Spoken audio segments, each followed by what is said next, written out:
A queda da China. Mais um vídeo falando sobre a queda da China. Vamos lá. China, o país asiático que detém um PIB de 18 trilhões de Caralho, dólares. velho. E sendo popularmente conhecido pela sua cultura milenar, pela sua enorme população de 1,4 bilhão de habitantes, e também por ser a segunda maior economia do mundo, atrás apenas dos Estados Unidos. Nesse contexto, a China conseguiu um crescimento econômico impressionante nas últimas 4 décadas, promovendo a maior ascensão econômica e social da história, tirando cerca de 800 milhões de chineses da pobreza e se consolidando como uma superpotência global. No entanto, a nação tem sofrido abalos significativos nos últimos anos, registrando um crescimento abaixo do esperado e com diversos problemas em áreas que antes eram fundamentais para o seu crescimento. Tanto que diversos economistas, como o ex-vencedor do Prêmio Nobel de Economia, Paul Krugman, afirmando que a situação da China se compara com a do Japão no início da década de 90. Assim como Nossa, Desmond fudeu, Leckler, hein? do American Enterprise Institute, que disse que é extremamente improvável que a economia chinesa ultrapasse a americana nos próximos 20 anos. E nesse vídeo, vamos entender os principais problemas que estão impedindo a China de retomar o seu crescimento econômico, e como essa situação está dificultando o caminho para se tornar a maior economia do mundo.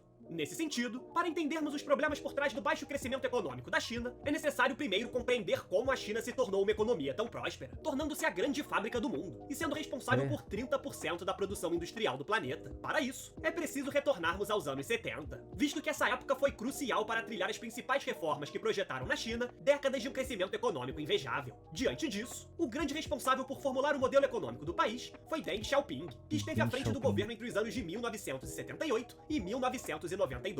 Naquele momento, 88% da população chinesa vivia na pobreza. E visando atrair investimentos, empresas e, consequentemente, melhorar a renda da população, Deng iniciou o processo de abertura da China para o mundo, na tentativa de introduzir a nação no mercado internacional, promovendo não apenas a modernização da indústria da China, como também impulsionando o mercado externo do país, potencializando acima de tudo a produtividade chinesa, diante da grande oferta de mão de obra oferecida pela nação a diversas empresas estrangeiras. E em seguida, a China passou a atrair muitas companhias, com destaque para as empresas americanas, que viam no país uma grande oportunidade de mercado consumidor e também como a maior mão de obra disponível na Terra. Além disso, o governo chinês introduziu as zonas econômicas especiais, que proporcionaram vantagens como isenção de impostos e uma boa infraestrutura para permitir a ascensão da China como um mercado de produção global para empresas estrangeiras, tanto que foram essenciais para a diversificação da produção nacional. Para se ter uma ideia, as zonas econômicas atraíram grande parte do investimento estrangeiro na China e hoje representam mais de 22% da economia chinesa, além de 60% das exportações, e criaram 30 milhões de empregos, revolucionando o conceito de produção na China e transformando cidades como Shenzhen, que hoje é um dos principais centros de produção e inovação, sendo o lar de importantes empresas chinesas como a Huawei e a Tencent. Com isso, diversas empresas estrangeiras se estabeleceram na China, e a nação rapidamente adquiriu um know-how industrial, dominando o comércio global, com esse domínio podendo ser observado especialmente quando a China passou a lançar um número bem maior de grandes empresas do que os americanos, dado que entre os anos de 2000 e 2018, houve um aumento de 10 vezes no surgimento de grandes corporações chinesas,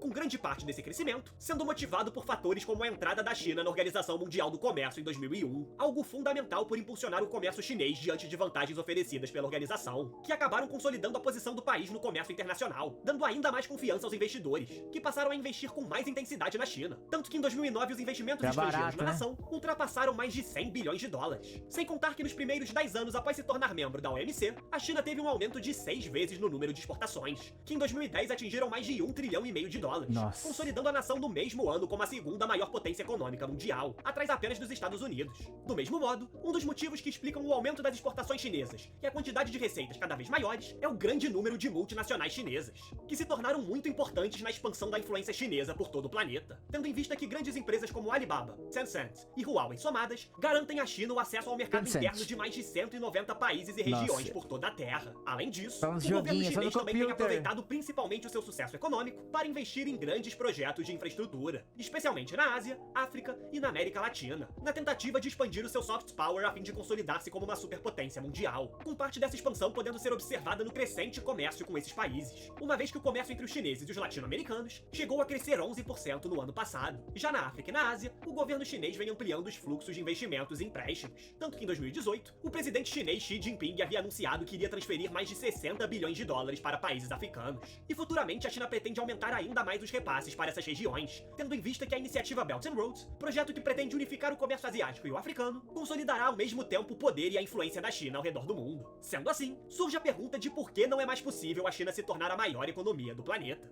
Primeiramente, o país não conseguiu manter as metas de crescimento pré-estabelecidas, crescendo apenas 3% no ano de 2022, muito distante da meta de 5,5%. E esse fato pode ser explicado pelas diversas adversidades que a economia chinesa tem enfrentado. A exemplo da crise do setor imobiliário, que por muitos anos foi um dos principais motores do crescimento chinês, contribuindo com cerca de 30% de seu PIB, mas que nesse momento amarga uma forte crise, com a inadimplência da Country Garden, antes a maior empresa imobiliária do país, e da Zhongrong Trust, uma importante empresa fiduciária. Além disso, a gigante Evergrande ainda está passando por uma reestruturação da sua dívida de 300 bilhões de dólares. E nessas condições, o problema do setor imobiliário chinês sustenta inúmeros desafios para o país, pois 2/3 dos governos locais chineses têm dívidas acima do valor de referência global, tanto por causa da queda nas receitas de venda de terrenos, como pelos prejuízos causados pelas fortes restrições impostas durante a pandemia. Situação que pode complicar bancos chineses no longo prazo, em uma situação muito diferente da crise de 2008, quando o governo lançou o maior pacote de estímulo fiscal do mundo, no valor de 4 bilhões de yuans, que ajudou a China a sair como a primeira grande economia a emergir da crise. E recentemente, o governo chinês tem aplicado medidas modestas, como cortes na taxa de juros e outras medidas mais simplificadas para ajudar o mercado imobiliário. Outra questão importante é a crescente hostilidade entre o Ocidente e a China, algo que ganhou notoriedade com a guerra comercial entre os Estados Unidos e o país. Lembrando que o Brasil não é Ocidente, tá? Ocidente, Europa e Estados Unidos. Em 2018, durante o governo do ex-presidente Donald Trump, estabelecendo tarifas e outras barreiras comerciais à China. E mesmo com a eleição do atual presidente Joe Biden, ele não apenas manteve essas medidas, como resolveu ampliá-las, proibindo a venda de determinadas tecnologias dos Estados Unidos para a China, visando a produção de armas militares avançadas. Além disso, houve uma ampliação da aliança entre os americanos com o Japão e a Coreia do Sul, enquanto a China não apenas tem importantes questões em relação a Taiwan, um aliado dos Estados Unidos, mas também tem buscado se aproximar com a Rússia em busca de um mundo multipolar, uma vez que a Rússia é um país que também possui péssimas relações com o Ocidente após o início da guerra da Ucrânia. E a atual conjuntura evidencia que, independente do partido político que esteja no poder nos Estados Unidos, quase todos os candidatos têm uma visão de reduzir o poder econômico chinês, algo que pode afetar a economia chinesa em um futuro próximo, principalmente pelo fato dos Estados Unidos, somado ao Japão, Coreia do Sul, Taiwan e a União Europeia, serem os 5 maiores parceiros comerciais da China. Entretanto, esse é apenas um dos 2 principais problemas chineses, pois em abril de 2023, a Índia ultrapassou a China e se tornou a nação mais populosa do mundo. E essa questão é uma consequência dos grandes problemas demográficos enfrentados pelos chineses, posto que a população chinesa tem crescido sob taxas cada vez menores, visto que nos últimos 10 anos o país teve um aumento populacional de apenas 5%, sendo essa a menor taxa desde 1960. Com isso, a principal causa do baixo crescimento da população chinesa foi a política do filho único implementada pelo governo chinês em 79, e que foi mantida até 2015, visando evitar problemas estruturais e urbanos com o aumento populacional desordenado. A China teve mais com essa parada, teve 1 bilhão, imagine 100. Tipo, não é igual a Índia. A Índia é foda-se, né?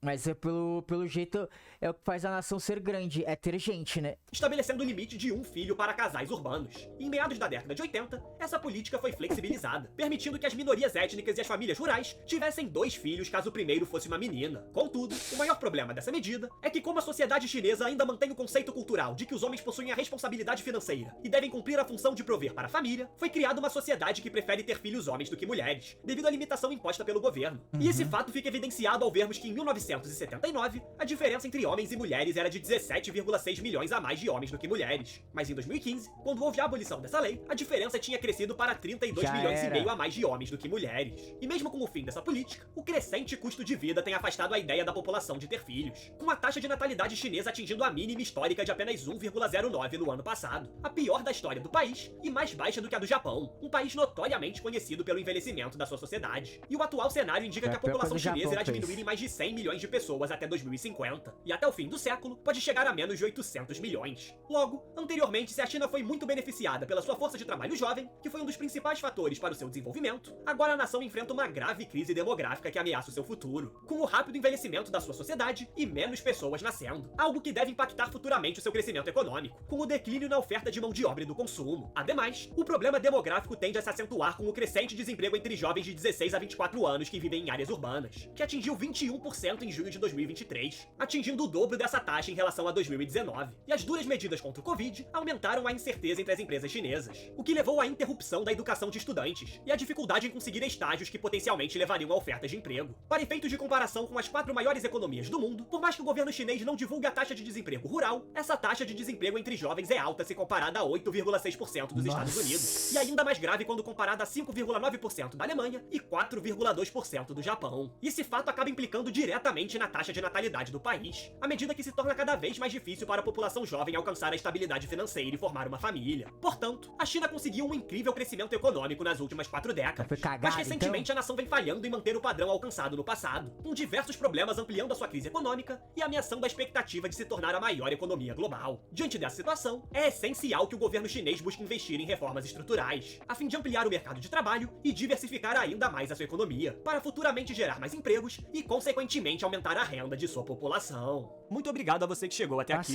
Se possível, comente abaixo o próximo tema que você deseja ver aqui no canal. Além disso, curta o vídeo, se inscreva e compartilhe o conteúdo com seus amigos. Agradeço novamente pela sua audiência e até o próximo vídeo. Eu posso deduzir então que o problema da China é o simples fato de eles serem tão controladores que se qualquer coisa que você fizer se perde dinheiro, então a pessoa não tá gastando. Então é isso, né? Vamos ver os comentários aqui. Aqui tem os comentários de canal de economia são muito interessantes. Eles trazem a visão, ó. O maior problema chinês, na minha opinião, é a queda populacional que já começou, mais valorização dos salários. As fábricas estão saindo do país. Isso é verdade, né? A gente viu, né, que tá tudo saindo. Aqui, ó, você aqui que tem mais gente, ó. Deixa eu até tirar um pouquinho aqui. Porra, cadê o comentário, caralho? Eu perdi o comentário! Aí o maluco escreveu um... vou ler, tá? Porque vai tá pequenininho.